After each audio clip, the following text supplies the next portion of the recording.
Hello students, I was teaching you about few of the questions which came in UGC NET Computer Science examination, and I have discussed few of the questions from deterministic, finite, automata and non-deterministic, that how you can define if a certain set of words are present in a string, then there is a grammar which is called deterministic, finite, automata, and non-deterministic. Means these are the language through which we can talk to the machines. Means we are giving instruction in the form of these languages. So I taught you till these questions. Now, what is push down automata? I was telling you that it has a stack, and push down automata is combination of these variables. Q means finite set of states. Summation means set of input symbols. R means stack alphabet. Q naught initial state, and I told you that Q naught is the initial state and Q1 and Q2 are the transition state and Q10 is the final state. Q10 or Qn is the final state. F is the set of final states. Sigma is the transition function and Z is the initial stack top functions. Now what are the advantage of push down automata?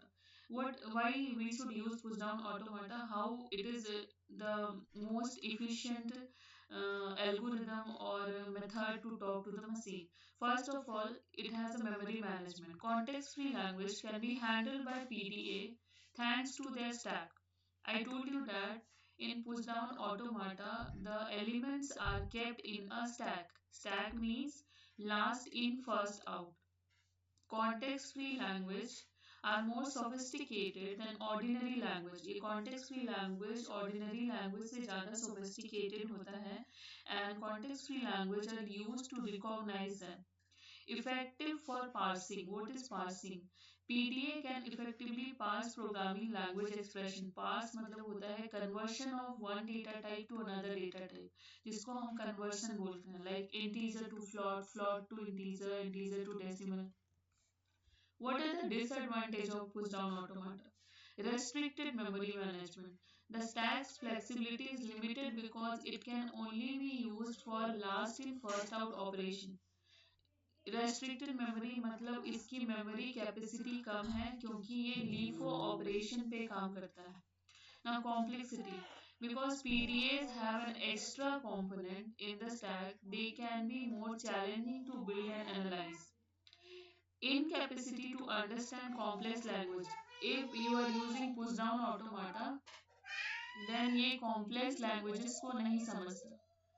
PD are unable to understand language that are more complex than context free or context sensitive. Now I will discuss few of the questions other than PDA and NFA. What does CIDR stands for in IP addressing? IP addressing is a vast topic. IP addressing में हमारे पास बहुत है, IP class, subnet mask और CIDR, DSCP.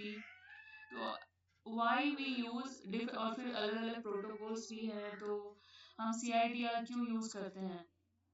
Classless internet domain routing के लिए classless internet domain same है option. Inter domain routing के लिए क्लासफुल इंटर, एक है क्लासफुल इंटरनेट डोमेन राउटिंग, एक है classless internet domain routing, classless inter domain routing और क्लासफुल इंटर डोमेन राउटिंग. तो हम CIDR क्या है? Classless inter domain routing is a method for allocating IP address and routing by removing class based restriction. ये एक method है जिसमें हम IP एड्रेस एलोकेट करते हैं. तो करेक्ट आंसर होगा classless inter domain routing. Which of the following IP address ranges is reserved for private network?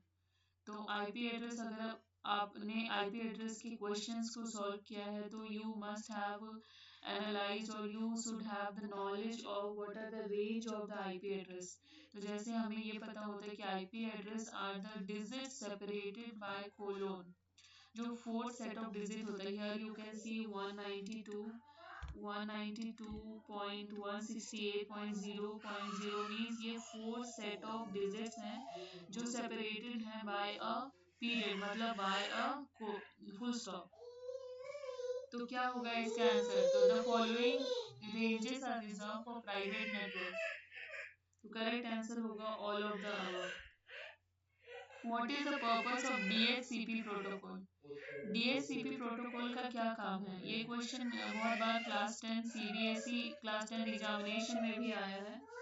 To resolve domain name to IP addresses, to dynamically assign IP address to device, to transfer file over the network and to encrypt data packet। तो इसका solution होगा DHCP।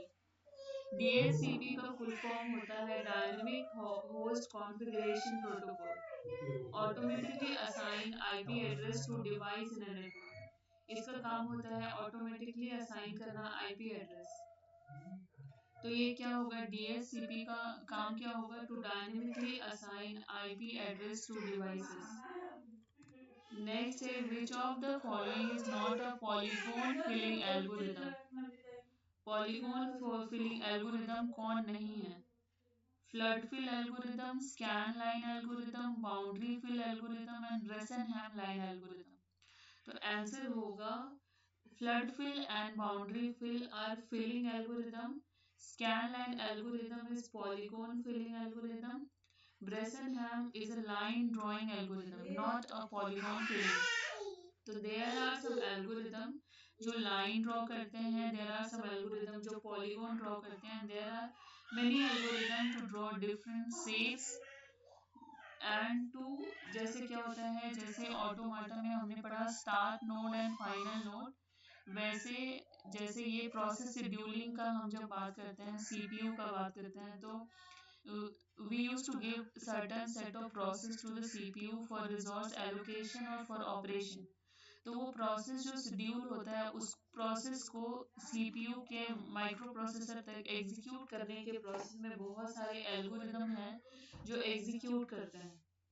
And how अगर आप suppose you are searching for an element, आपने कोई instruction दी, आप जैसे कोई प्रोग्रामिंग कर रहे हैं, जैसे आपने एटीएम से आपको पैसे ट्रांजेक्शन करने हैं, तो when you insert a card, तो you are getting many options like whether you want to take the money out of, whether you want to take money, whether you want to submit money, whether you want to change your pin number।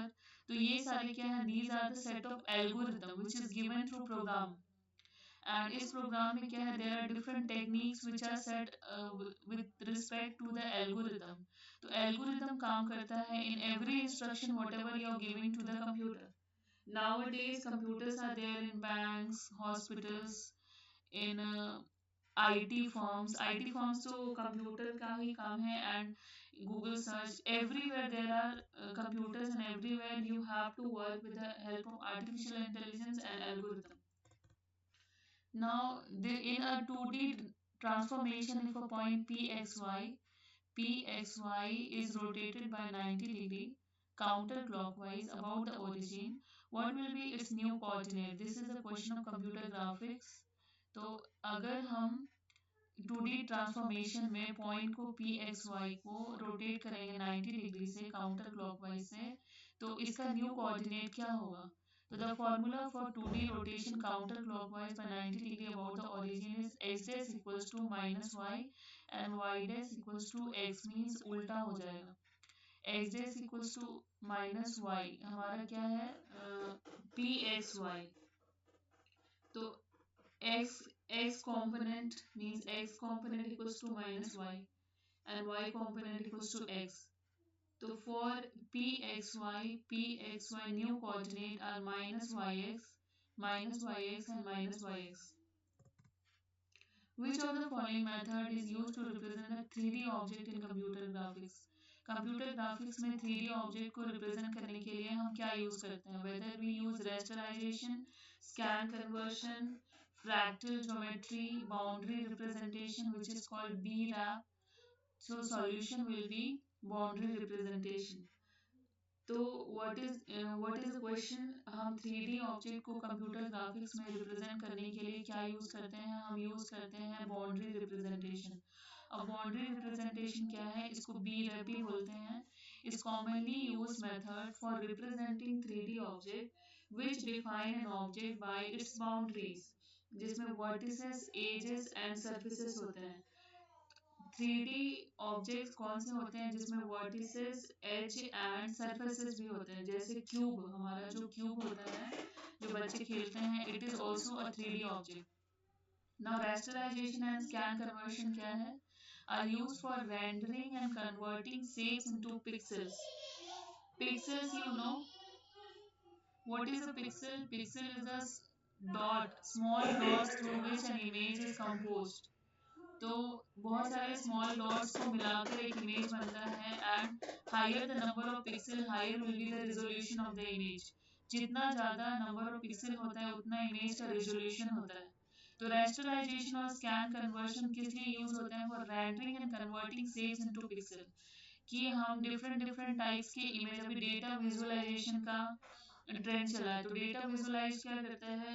It visualize the different images and videos, and based on the visualization वो data को analyse करता है और last में उसको generate करता है in the form of data. Fractal geometry क्या है? is used for generating natural phenomena but not for object representation.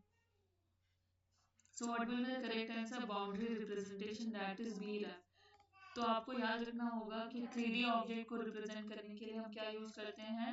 Boundary representation, which is called BREF। और 3D ऑब्जेक्ट कौन होते हैं? जिनके वर्टिसेस, एजेस और सरफेस होते हैं। Now what is the primary purpose of clipping algorithm in computer graphics?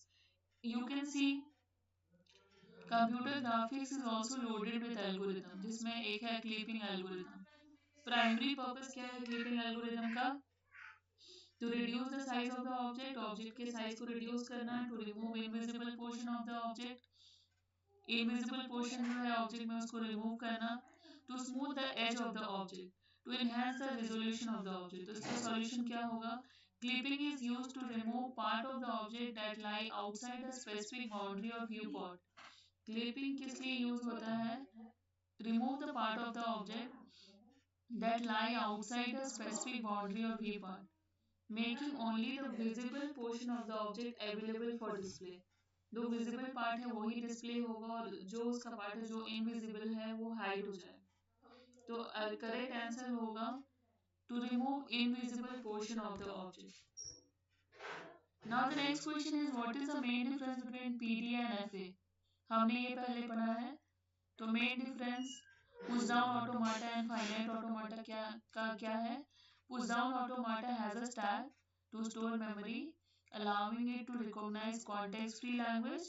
Push down automata stack में काम करता है मेमोरी को स्टोर करने के लिए, और ये क्या करता है? कॉन्टेक्स्ट फ्री लैंग्वेज को रिकॉग्नाइज करता है। वेयर एज फाइनाइट ऑटोमाटा में कोई मेमोरी नहीं होता एंड लिमिटेड होता है रिकॉग्नाइजिंग रेगुलर लैंग्वेज, ये रेगुलर लैंग्वेज को रिकॉग्नाइज नहीं करता है।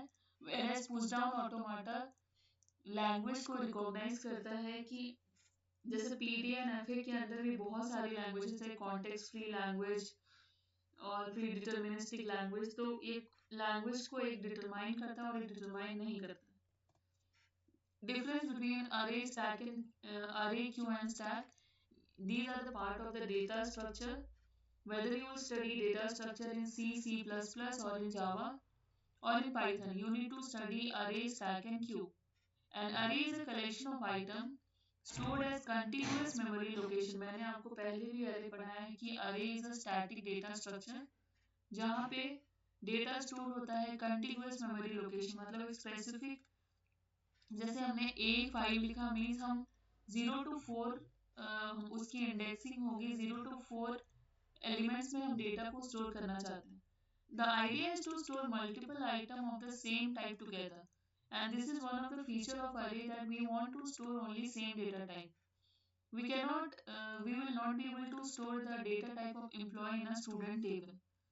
This will go for the databases also. This makes it easier to calculate the position of each element by simply adding an option to the base value. तो आप जैसे indexing करते हैं 0 1 2 3 4 5, और इंडेक्स पोजीशन पे हम एलिमेंट को store करते हैं। That is the memory location of the first element of the अरे denoted by the name of the array. Here you can see like 40, 55, 63, 17, 22, 68, 89, 97 and 89. तो 40 क्या है, 0th इंडेक्स है. Then first index में we have 55, second index में we have 63, third index में we have 17. ये क्या है, array index है. Array length है 9, 0 to 8 that is 9. First index है 0th index, last index है 8 index. So this is array which is a static data structure. Now what is a queue? Queue is a linear structure that follow a particular order in which the operation are performed. Means जो पहले आया उसका काम का execution पहले होगा, that is first in first out. A good example of Q is any Q of consumers for a resource where the consumer that came first is served first. Means जैसे railway के ticket counter जिस जो पहले आया उसे पहले ticket मिलेगी. The difference between stack and Q is in removing. In stack we remove the item the most recently added. Stack का मैंने क्या बताया था, piles of book, मतलब जो बुक लास्ट में हम रखते हैं उसको सबसे पहले निकालते हैं. But whereas in queue जो सबसे पहले लाइन में लगता है उसे सबसे पहले टिकट मिलती है. तो स्टैक का क्यू का डायग्राम ये है. क्यू में हमारे पास बहुत कॉन्सेप्ट है, इंसर्शन एंड हम क्यू में, स्टैक में, अरे में, तीनों में इंसर्शन ऑफ एलिमेंट पढ़ते हैं at the beginning, at the end, at middle. Insertion and deletion happen at different end. जैसे इसको बोलते हैं in queue, this is called rear end and this is called front end. मतलब जो first part है that is rear end the last part is called the front end, और इसको dequeue बोलते हैं. तो you need to remember one thing कि queue में जो फर्स्ट पार्ट है वो रेयर है और उसको इन क्यू बोलते हैं, और जो लास्ट पार्ट है वो फ्रंट है which is called D Q. आपको ये नहीं याद रखना है कि फर्स्ट पार्ट फ्रंट होगा और उसको इन क्यू बोलते हैं. फर्स्ट पार्ट रेयर है which is NQ and last part front है which is DQ, और ये first in first out के algorithm पे काम करता है. Now what is a stack? Stack मैंने बताया is a linear data structure in which the element can be inserted and deleted only from one side of the list, called the top. Element को हम बस एक ही side से insert या delete करेंगे which is called top. A stack follow the last in first out principle. That is, the element inserted at the last is the first element to come out. The insertion of an element into the stack is called push and the deletion of the element from the stack is called pop. तो यहाँ पे तीन operation होता है. पहला क्या क्या feature है स्टैक का कि ये लास्ट इन फर्स्ट आउट के एल्गोरिथम पे काम करता है. The end from where the element is inserted and deleted is called top. ये आपको याद रखना है when you will make the algorithm and when you will make the programming of a stack, then you need to remember the thing. Then insertion of element into the stack is called push and deletion of element from the stack is called pop. In stack, we always keep track of the last element present in the list with a pointer called top. हम हमेशा last element का indexing रखेंगे with a pointer which is called top. 4 जैसे यहाँ पे 5, 6, 9, 2, तो top most element है 2 विच is called top. And 0, 1, 2, 3, 4 है इंडेक्सिंग स्टैक की. Now context free language. Context free language क्या है? It is again the part of languages automata theory. Context free language is a type of formal language that is generated by context free grammar. In the Chomsky hierarchy, it is classified as type 2 language. Context free language is significant in the theory of computation and have numerous applications in programming language, particularly parsing and compiling. Context free language एक formal language है जो generate होता है context free grammar के द्वारा, और ये type 2 का लैंग्वेज है, और ये भी कंप्यूटेशन में काम आता है, जैसे कैलकुलेशन में काम आता है. And have numerous application in programming language जो यूज होता है पार्सिंग में, डेटा कन्वर्शन में, इमेज को टेक्स्ट में, टेक्स्ट को इमेज में, वन डेटा टाइप को दूसरे डेटा टाइप में कन्वर्ट करने में, कंपाइलिंग में. हम कुछ प्रोग्राम दे रहे हैं, हमको इंस्ट्रक्शन दे रहे हैं, उसको कंपाइल करके एग्जीक्यूट करके आउटपुट देने में हम कॉन्टेक्स्ट फ्री लैंग्वेज का यूज करते हैं. कॉन्टेक्स्ट फ्री लैंग्वेज को डिफाइन करते हैं बाय 4 ट्रिप्यूल. हमें ये याद रखना होगा कि डिटर्मिनिस्ट डीएफए में कितने वेरिएबल होते हैं, फाइनाइट ऑटोमाटा में कितने वेरिएबल होते हैं, सीएफजी कॉन्टेक्स्ट फ्री लैंग्वेज में 4 वेरिएबल होते हैं। G equals to B sigma P S where B क्या है, सेट ऑफ वेरिएबल है जो नॉन टर्मिनल सिंबल है, sigma is a set of terminal symbol है which is alphabet, P is a set of production rules और S is the start variable. Now context free language, ये भी मैंने बताया. Some very important property of context free language are regularity. Context free language non regular PDA language है. इसमें closure property है. Closure property हमने maths में पढ़ा था. मैथ्स में रिलेशन फंक्शन और जब हम सेट्स और थ्योरीज पढ़ रहे थे तो हमने क्लोजर प्रॉपर्टी पढ़ी थी. Context-free language are closed under some specific operation. Context-free language जब हम एग्जीक्यूट करते हैं तो जब अगर कोई ऑपरेशन पार्टिकुलर ऑपरेशन आ जाता है तो ये क्लोज हो जाते हैं. जैसे close means after doing that operation on a context-free language, the resultant language will also be a context-free language. Some such operations are DCFL, deterministic, which can be recognized. Context free language मतलब it can be determine, जैसे तभी मैंने बताया था कि the presence of the in some particular words, तो वो डिटरमाइन हो सकता है which is called deterministic. Okay students, I'll tell you in the next videos. Thank you very much. Have a nice day.